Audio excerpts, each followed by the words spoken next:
Well,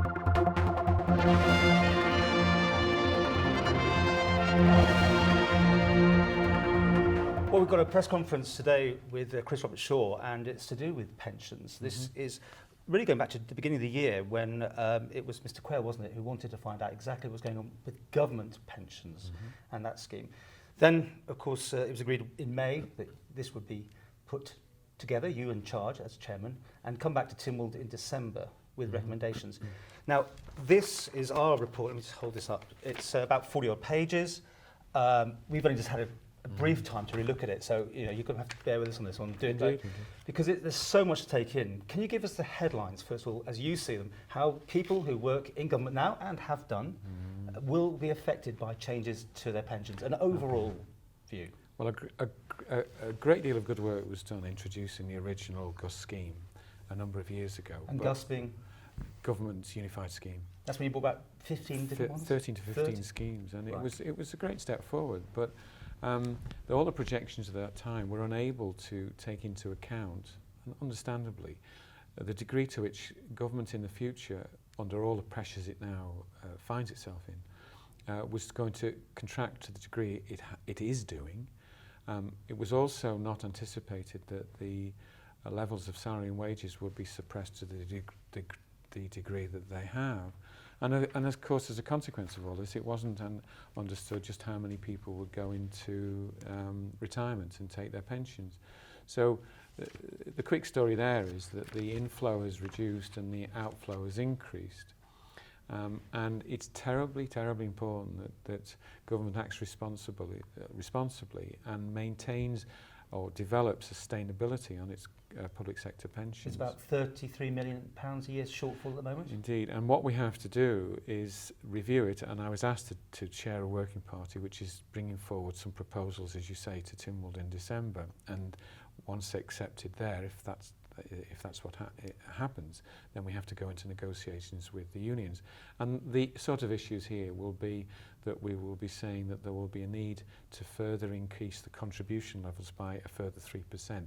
That's for the public sector themselves, and for members, Tynwald members, we're asking the contributions to double. Okay, well we'll come to it in a minute, but for the Joe Stick public to the person, public. because they've gone from, they've had all this put together, some went up, some went down, but now you're going to say we've got to go up again. And how quickly will that increase come in, for instance? Well, that will be by negotiation, but we're proposing 3%, and I would think the sensible and fair way to do it would be 1% per year once the negotiations have completed, above and beyond the 1% increase per year that's already in place.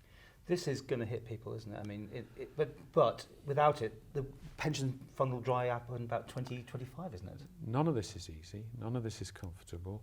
But I hope that at the end of it, people accept the point that what we're doing is protecting decent pensions at the end of the day.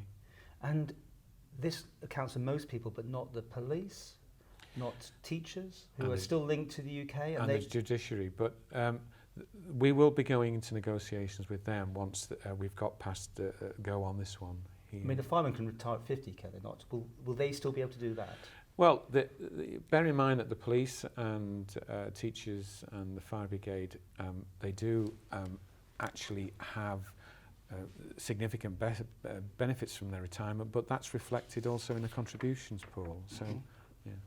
So it says here, many leavers in the next 5 years will not be replaced, leading to a 10% reduction in overall headcount. This is the government figures, which has also caused you problems, hasn't it? No, what we did there was we looked back at what went wrong last time with the projections and said, okay, we can't make the same mistake again.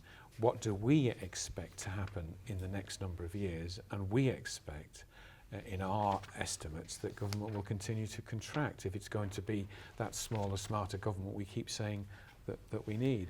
So you've actually been hit because you've got less people in government paying in contributions. Absolutely. But to be fair, what we've tried to do is to say, okay, it's not fair to burden one particular element alone.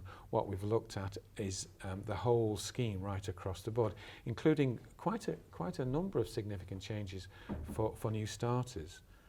So We've also looked at those currently in retirement whose interests will be protected as they are.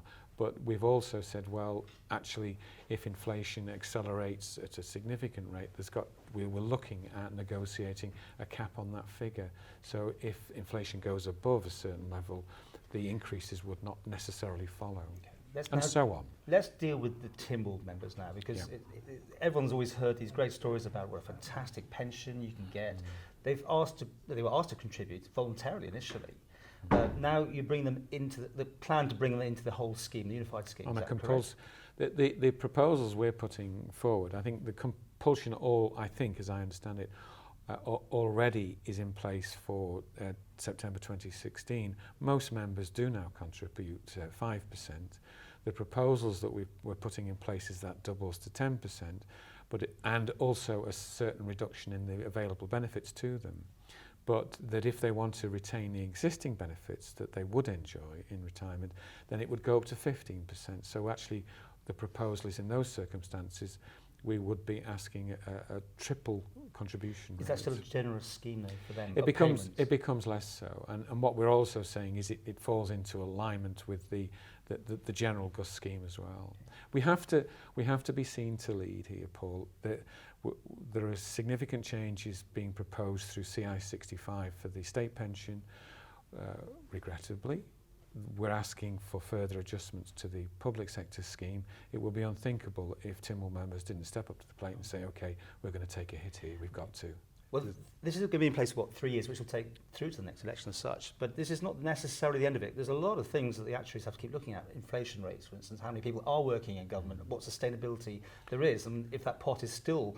In fact, you showed us a graph that shows that it's even with adjustments, it's still going to be a bit of a shortfall. The shortfall reduces right down, but again, to act responsibly, we have to review it every 3 years and adjust and trim accordingly. But the interesting piece is, I suppose for a lot of people, they think there's this pot put aside for everybody that's worked in government.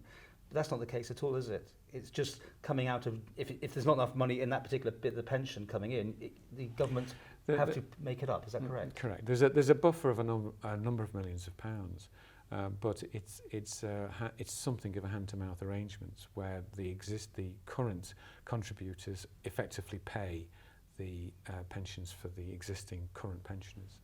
Are you happy that Tynwald will approve this? Because obviously this is going out to everyone today. So you've got the Tynwald members, you've got the stakeholders, the unions. You've got to get everyone on side.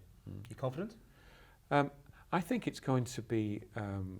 I think Tynwald will accept these proposals. I believe so. I hope so.